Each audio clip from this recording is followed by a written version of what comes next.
Hey Flashes, Dr. Wagner here to welcome you to Stress, Recognition, and Management, Fall 2025 edition. You're the last of my welcome videos I'm making this morning. It's starting to make me feel, uh, um, looking back. Last year for this course, it appears I used the video from the year before and then attempted to edit myself in, which did not work. So I'm just going to redo it. Stress Recognition and Management is my only entirely online course. So you'll be hearing from me a lot more than my in-person classes, although probably not because they have to actually sit in person for all of those hours. But you'll be hearing from me more in this video format. So I just wanted to take a little bit of time to introduce the course to you. It's ready to go from A to Z throughout the entire semester, so I'm extremely proud of that. So you'll notice that we have a total of 8 modules. Generally, a module is going to be set up for a span of time, usually about 2 weeks, although the first module does not work that way. It's only 1 week. And then modules later on with breaks built into them might actually extend a little bit longer. But the idea is to give you the perspective of a health education specialist. That's me. I'm actually a master's certified health education specialist, the only one on campus. But you'll find that as you just get older, you just collect the credentials and the experience. I'm starting my 29th year at Kent State University this semester, teaching here. So I have not taught this class that long, but I believe I redeveloped this course back in the early aughts to bring it into a more contemporary standard and to sort of revitalize it as what I refer to as a personal enrichment course. So it's a 2-credit upper division course that's designed to help you, in this case, learn how to manage and navigate, prevent stress if we can, right? But then manage the stress we can't prevent and help try to work through those stresses, because I don't know who among us is not stressed. And I don't know about y'all, but COVID changed a lot of things, right? It changed me as a person, I'll say that. And still trying to figure out who the new me is, this newer version of, a little bit more bumps and bruises, but also a lot more experience and some more confidence in certain areas that that kind of stuff. So that's why we're here. So that being said, there's over 100 of you in this class. None of you are going to progress through this course the same way. And that's great. That's fine. That's perfect because it's about you. You'll notice in the modules that each one will have an introduction. It'll have the learning outcomes. So that's to help you just be really clear about, because Lori can be a little much sometimes, right? So what exactly is it that she wants me paying attention to as I go through this? In an ideal world, you'll spend some time, maybe that first week of the module, after module 1, which is introductory, right? Figuring out, leaning into the content, looking at that dimension of health, because there's a physical, an environmental, a social, an emotional, a spiritual, an intellectual, and then I combined occupational and financial health.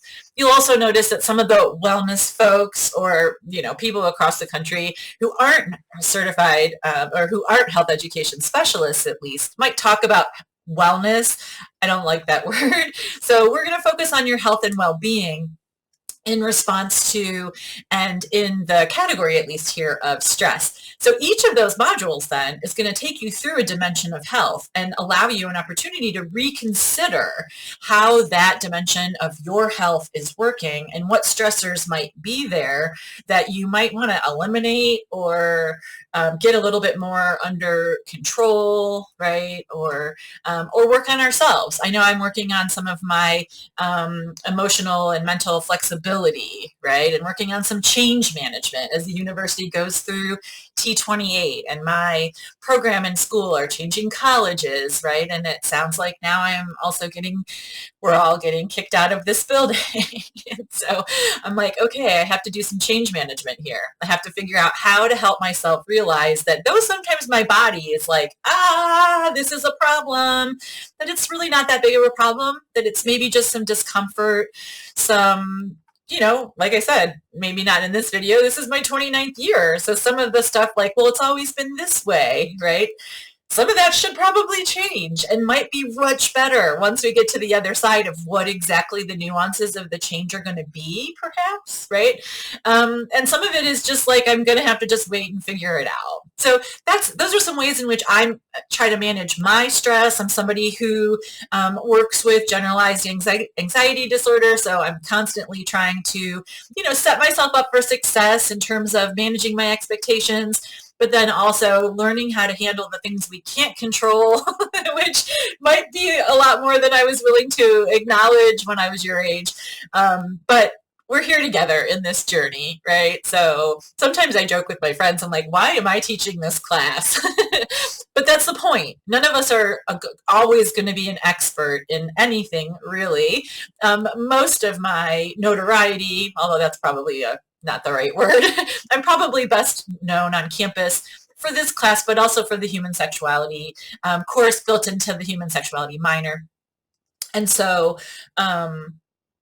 I really enjoy this opportunity to back up and do a more general health education work. Health education specialists are also health coaches. We were the original health coaches, kind of like my friends in exercise science, who have a lot of people who are, personal trainers who might have got that way or assumed that title without necessarily the appropriate or the higher level professional training. Health education is that. Probably many of you had health ed experiences that were maybe stuck in a gym class with some teacher who wasn't appropriately trained or qualified. Ohio's relationship to health education is complicated. But health education specialists have a broad array of skills and theory that undergird the work that we do. So we understand why people behave the way they do and why they don't, right? Why we do things that maybe aren't in our best interest with regard to health, but also how we can help ourselves through that. The difference is I'm not a medical doctor, I'm not a psychiatrist or a psychologist, right? Health coaching is more about helping people make changes that they want to make, right? A real health coach, a health education specialist is never going to tell you what to do. We are here to utilize the theory and the science that says, well, what we know about this substance or what we know about sleep or what we know now about whatever means that here are some of the outcomes that might follow this decision or that decision, right? We also know that sometimes we do all of the things that someone might consider healthy, but we have consequences or outcomes that don't seem that great, right? Or conversely, we might do things that maybe should not really probably turn out well, given, odds ratios and logical progression, right? But we got through it anyways. So my spouse used to say, my grandma chewed tobacco till she was 90, whatever, and she never, whatever, right? And it's like, okay, but the truth about nicotine products or tobacco products specifically are that they, half of all users generally die of a complication related to their use. So yay, great grandma for making it to 90 whatever and chewing and not dying of cancer.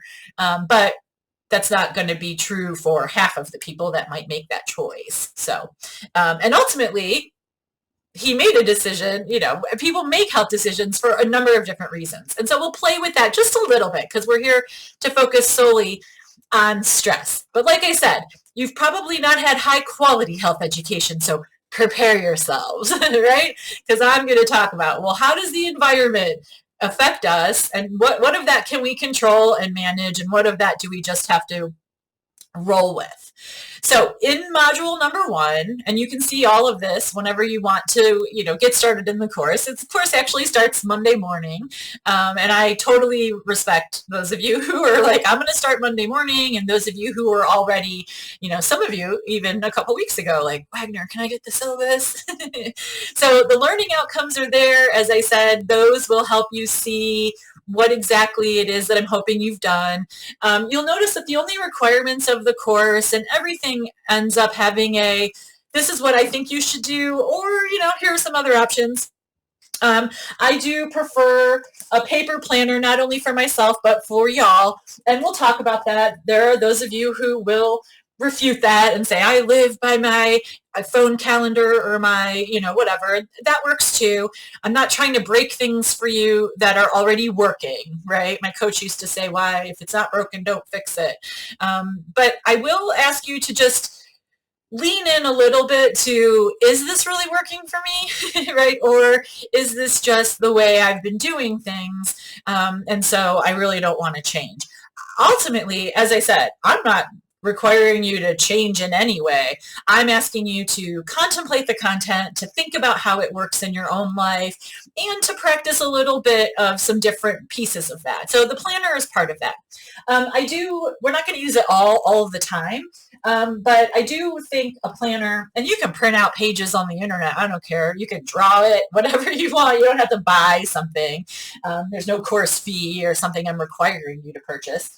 But it is good to have a monthly layout. You'll notice right away, one of the first assignments is for you to take all your course syllabi and put all of your requirements of those courses, your assignments, your class meetings, your exams, your projects, whatever, spread it all out. I don't know about you. The beginning of a semester can be, let's say, really stressful, right? There's a lot when you have to look at everything. Like I have 6 classes this semester, y'all. I don't know how I'm going to do this, right? Other than all of them except one, and that one's arranged, so that one's a little bit messier, are already ready to go, right? So here again, I'm going to set myself up for success by organizing as much as I can the tasks that are easier to complete when a semester's not in session, right? And not all of your faculty work like that, right? So some of you will say to me, I don't know what's due in this class. And for those of you, I'm like, oh, okay, yeah, that's rough, right?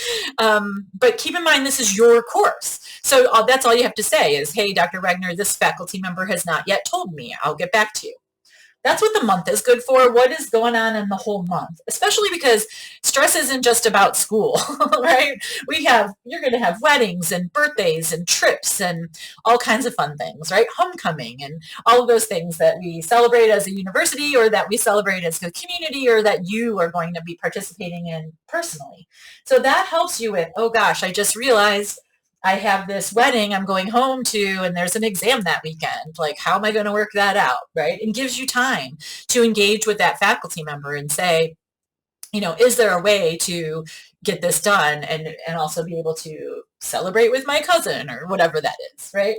I then will also use the weekly schedule, especially when we're thinking about time, right? And so choice architecture is a really big thing for me. And so again, how do we help set people up for success? And so some of you historically will push back and say, oh yeah, it's really easy for you to get sleep because you don't have an active social life, right? And you're whatever. I'm young, we're living life. And that's really true. That's a fair statement, right? I'll take that. I go to bed at 8 and wake up at 4. I don't know when I became that person, right? But if you're not, I'll say to someone, well, when do you generally go to bed? And they're like, well, when I get tired. I'm like, okay, that's not setting you up for success. How many hours of sleep are you going to get? Well, it depends on when I have to get up. I'm like, that's reverse math that you're not doing. And then essentially you're not taking control of your sleep. And so what are the outcomes of that, right? What happens when we don't get enough sleep or we thought we would get or we didn't, right? Same with assignments. I find students generally will say, well, that's due November 3rd. Okay, great. When are you going to work on it? Before then. Okay, when before then? Sometime before then, Lori, like stop, right? And it's like, well, no, if you don't plan for that, when is it going to happen? And now I'm not encouraging us to micromanage every second of our lives because that also would be not great. I'm not even saying the techniques I'm asking you to use during the semester are things you want to build into your life. They're just things I'd like you to try out for a minute or two and see if this works. Some of you will say like, yeah, that was too much. Okay, great. You learned that about yourself. Let's figure out another way if time management is an issue. And so you'll see like, so then we'll get to a point where you'll say, okay, that thing due in November, I'm going to check it out in early October. Great. How long is that going to take? I had a friend in grad school once, and she said, I just did this paper. It took me this many hours. And I said, wow, how long does it usually take you to write a page? She's like, I don't know. Like, what about a paragraph? I don't know. Okay, well then how would we even know how much time to set aside for an assignment, right? So some of us are still learning. Faculty are still. They're giving you assignments. We're giving you assignments. You're like, I don't even have any clue what they're asking me to do. How long is that going to take? Or I thought it would take this long and it actually only took this long, or it actually ended up taking way longer. And now I'm stressed out because now it's due, right? Now I'm pulling an all-nighter and maybe using some substances, including some maybe not so great food choices to like survive it, right?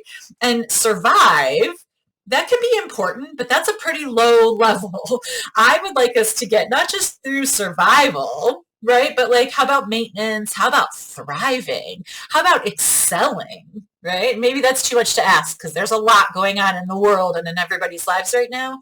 But what's the best we can do to set ourselves up for success, right? And then there will be moments, all right, and I am not this girl, where we will look at just one day and we will just look. I had a therapist that made me do this once and I hated it, but I learned from it as well.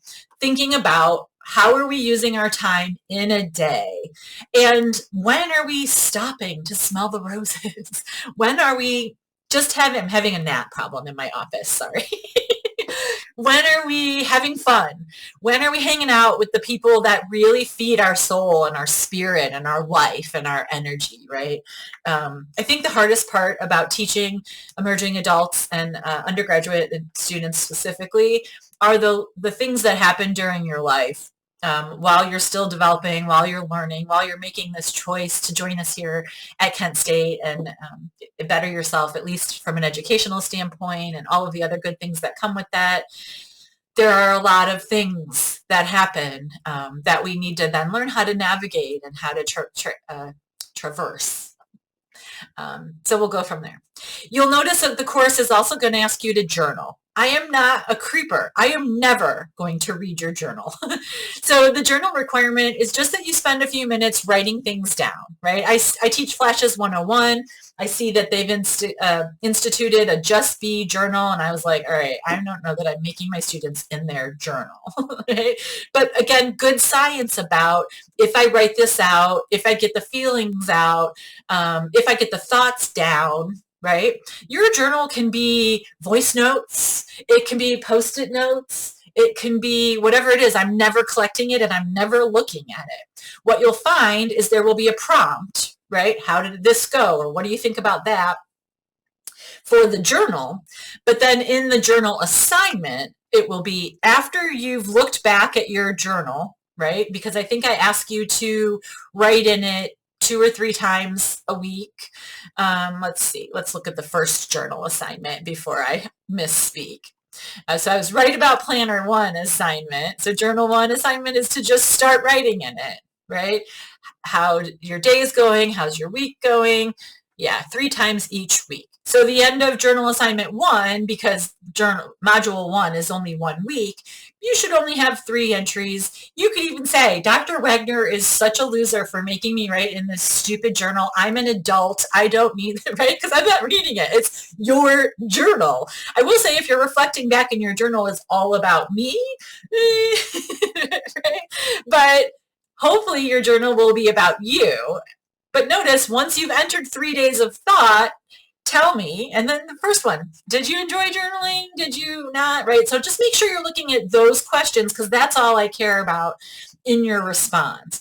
Again, I would never set you up for, I'm going to grade you based on how deeply you thought about your life in your journal. Again, I am not a therapist, nor a counselor, nor interested in glamming on to 100 whatever young lives that are not really much of my business. That introductory module will also look at why we need to be focusing on stress, right? Keep in mind that about 85% of death and disability in the United States is preventable. And that's not to oversimplify the preventative nature of it, but it is to say that we do have some ability to control our outcomes. And so let's take a look specifically at stress. And so there's some good stuff in there. And I do use Travis's wellness wheel, even though I'm not a huge fan of wellness because I'm a well-being expert, but there we go. You're going to take a stress inventory. That's just for you to check where you are. I don't look at those responses. They are here. I can see them, just so you know. I will look, because if someone is like urgently in need of like a mental health referral, so I'm not going to ignore it, but I'm also not going to dig in deep to any of it. It's really so later on you can reassess and see, you know, where you might have progressed or where you might still need to be working through your stress inventory. Canvas can be funny, so sometimes that one will say you got 0 points. That's not a thing. As long as you finish it, you're going to get all the points. It's set up as a quiz, so it won't automatically give you full credit, but that's just so later I can give you better access than something else that would not do that for you. All right, the last thing I'll say before I stop talking is that you'll get one of these from me pretty much every time a new module begins. So you'll notice that module 1 is pretty much all due by the end, so August 24th. You'll notice the name catcher is in there, and that's so that, you know, I can see your names and many of your faces, and also your pronoun designation if you've put that in your settings of Canvas. But if your name is William, but you prefer people call you Billy, that's what I'm talking about, right? Or I am not always that great at pronouncing names. I'll see C-A-R-A. I'm like, is that Kara or Cara or Sarah, or how does that work, right? So sometimes it is helpful if you give me a little bit of a equal pronunciation or just a phonetic representation. So that I have a better understanding of who you are.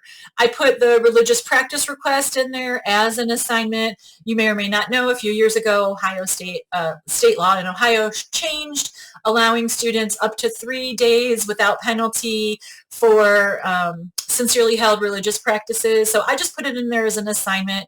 If you need those days, we don't meet in class, and you'll find that my due dates are actually friendly suggestions anyways, but it's there. If you don't have any practice requests, you can just simply in the comments for the assignment, just put none, and that way you're still turning in the assignment. The assignment's not worth any points. It's not actually an assignment, right? It's just a clean way, because I legally have to also then collect whether or not you requested that.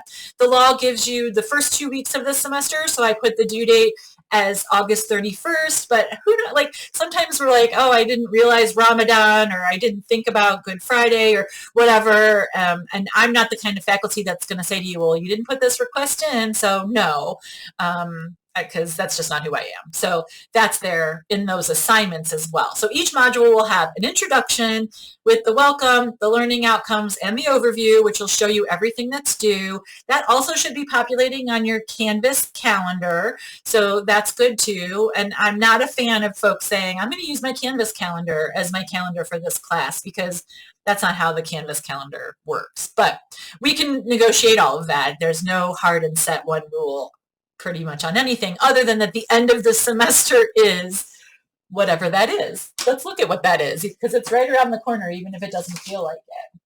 End of this semester. So this semester will end on December 15th, right? So you'll see, I think it says December 7th is the last day to turn everything in, and that's so that I have time, because like I said, I have 6 courses and just this one has over 100, so I need some time then to adequately score and go through and sum up and so on. So you'll also see the learning materials section, and that's all the stuff. And so there's a variety of slides and video and other people's stuff that I imported, you know, like I said, Travis's wellness stuff. I'm not going to redo stuff that's already out there. Wonderful. And then assignments. And so you will see all of that. If you're new to Canvas, the syllabus tab is one of my favorites after the module tab. So you can see in there, that's kind of how I check to make sure everything is there. So I'm looking at it right now. Every single thing required of you is already there. And you can email me either through Canvas or at my regular Kent email, and I will do my best to get those responses to you as quickly as I can. And as I find more and more folks with the same question, I will generally stop and then send out a message, usually a video, because I prefer talking to you than trying to compose, you know, an email. And then we will go from there. and pardon me, and then I will say like, hey, I'm getting a lot of questions about this, or it seems that there's a problem with that, because I've checked everything, but like I said, that doesn't mean things aren't going to change as we go through. And so then after that first module, just make sure you take a look at the dates, because then that second module will looks like it's due on September 7th. So then you'll start to notice, oh wait, I actually have 2 weeks to get this in. Okay. And then, like I said, the due dates will are friendly suggestions. So if there's ever anything that you submit that I'm like, oh, that's not quite exactly what I was looking for, you'll get generally a 0, just because that's how I alert you that there was an issue. But there will never be a score, a 0 especially, or a score where you've lost any of the points where there's not also an explanation. So a lot of times I'll say like, hey, this was, I can also, pardon me, click the reassign, but I'm not exactly sure how that looks to students. So if you're like, I turned that in, why do I have a 0? Look just a little bit further, because often it'll say, hey, this worksheet appears blank to me, which maybe means you filled it in, but when it's saved, or the one you uploaded, wasn't the one that was completed. Usually I will say, please feel free to resubmit. This semester is going to be a little rough because of all the changes that are happening. So if I get a little bit sloppy, then just know you can always resubmit. So if you got it, if you didn't turn it in at all, or you turned it in some strange way, or you uploaded the wrong paper from a different class, no worries, right? You can always redo things. So please do not let this course cause you stress, right? Because that's not the point. That's the antithesis of why I'm here. And if there's ever anything I can do in this course or across our community, please let me know. If you need a referral, you need a reference, you have a resource, pardon me, you need help with an instructor in another class, not that that's my business, but I'm here for you all. And I'm here specifically, you're paying me this semester to help you with your stress. That does not mean you have to, share intimate details of your life with me. But I am a safe person, and I am a long-standing Kent State citizen with a NAT problem who knows a lot, or at least knows those people, right? I'm like, oh, I don't know that, but I know the person who is that. And that goes for all kinds of things. We've had some changes on campus that have meant some of our helpful resources are going to be a little bit different. And so please reach out. Come to my office. I guess this is the last year I'm going to have it. So please come to my office, because it's lovely. Send me an email, give me a call, whatever you need to do. All right? Because I mean it. Flashes do take care of flashes. I have 2 Flash degrees. I'm a Bobcat Flash. I usually tell people I went to Ohio University and then came to Kent State. I think we're a special kind of person, but that doesn't mean I hold it against the rest of y'all, because at my heart and soul, I am a Flash. I wasn't sure until the first year, homecoming, Kent State played Ohio University, neither of whose football program at the time were, the kinds that we hear about on ESPN. And I thought, well, I don't care who wins. Oh, no, I cared. So, and I continue to care. So, all right, I'm going to stop now so you can get started. If you're hearing this on Monday morning, welcome, right? Good luck. Get through your classes. I will talk to you again soon, or at least you'll see my videos again soon. I think that's all. All right. I'm so glad you're here. Take care.